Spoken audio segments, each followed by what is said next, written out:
We're live here in West Point at GOP candidate Drew Ferguson's election campaign coverage.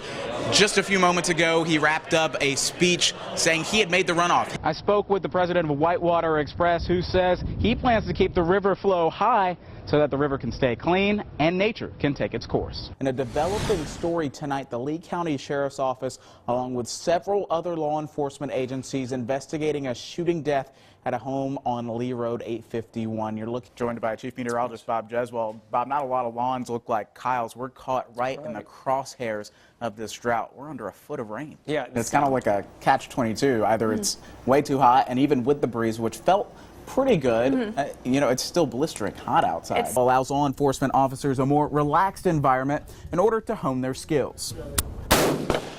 Kenneth Belcher had just seen his fiancee Megan Smith earlier in the day when they were down in Thomaston celebrating their wedding shower with family. Belcher told me the last words he spoke to his fiancee were, "I love you." Well, as you can see behind me, traffic is starting to pick up here at the height of rush hour. Phil, Teresa, we are trucking along here at the McDonald's on Macon Road. I was in Geneva not too long ago. That's right. One thing they're good at, clocks, chocolate, and it appears rare stones. Very cool.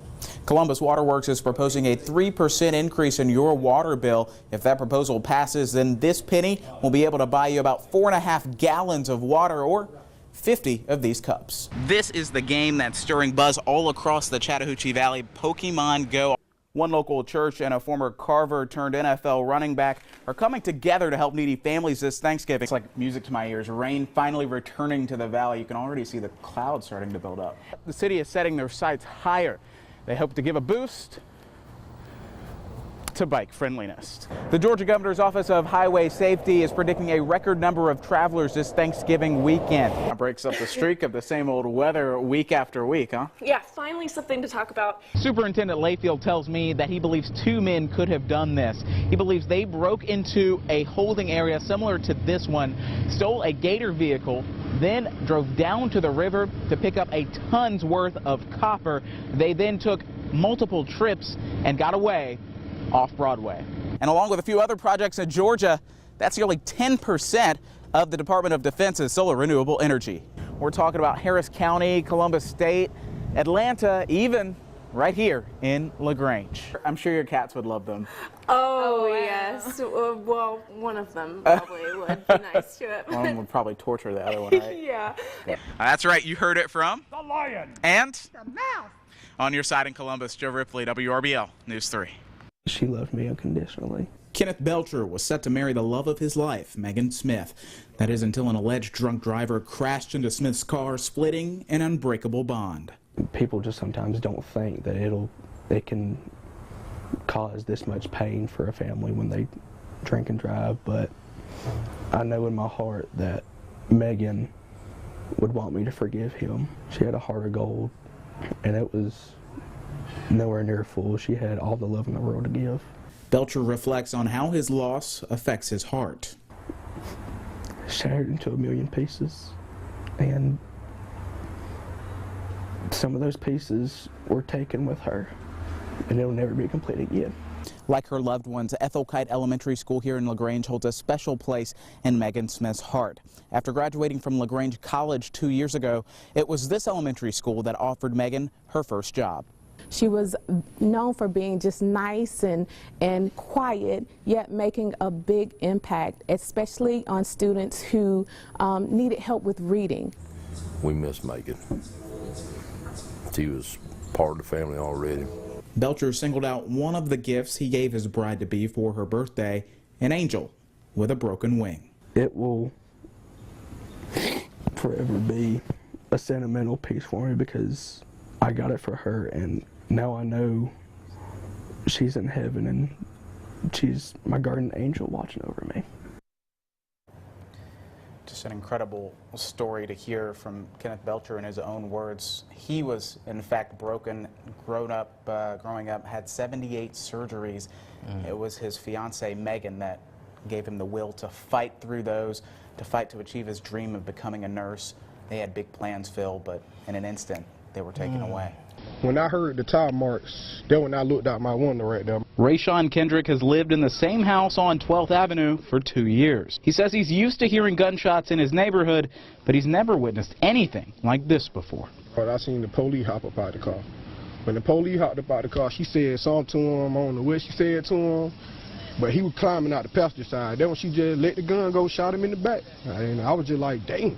Phoenix City Police confirmed that 2-year veteran Pamela Cook shot 32-year-old Brandon Stinson around 8:30 Monday morning. Like back here, like his whole leg was bleeding. Chief Raymond Smith says Cook is now on administrative leave until the investigation is resolved. Certainly, that's a heavy psychological burden that she's having to bear right now. And quite frankly, with the climate of the country, you know, there's a lot of doubts and so forth. But only she was there.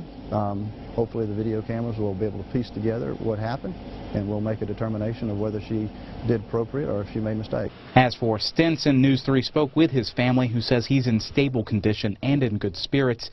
Though they did not want to go on camera, they expressed that they're not upset with Officer Cook.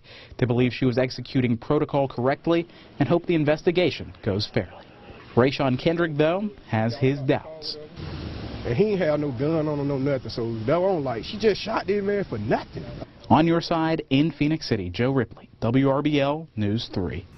I'm speechless. They have disqualified both of us to be in that race. And I thought we were past those days. Disqualified Muskogee County Sheriff's candidate Pam Brown is outraged after a failed last-ditch effort to get her and fellow candidate Robert Smith back on the May 24th ballot. Her attorney Mark Shelnut asked that the Elections Board consider a judge's ruling to reinstate 2 other previously disqualified candidates. The request died for a lack of motion, a lack of a second, and lack of a discussion. So as it stands, the board will abide by the rulings of the judges in both cases. From the very beginning, we was right. And now we have a problem, and now they're telling us we can't be a part of the ballot. Something is wrong. Current Muskogee County Sheriff John Darr, who is running in November, offers his take. It's interesting because of everything that's gone along with the individuals that have been disqualified, and then some being disqualified and then being reinstated by the judge. So yes, from that standpoint, I think it's going to be interesting for people in this community. Is this a civil rights issue?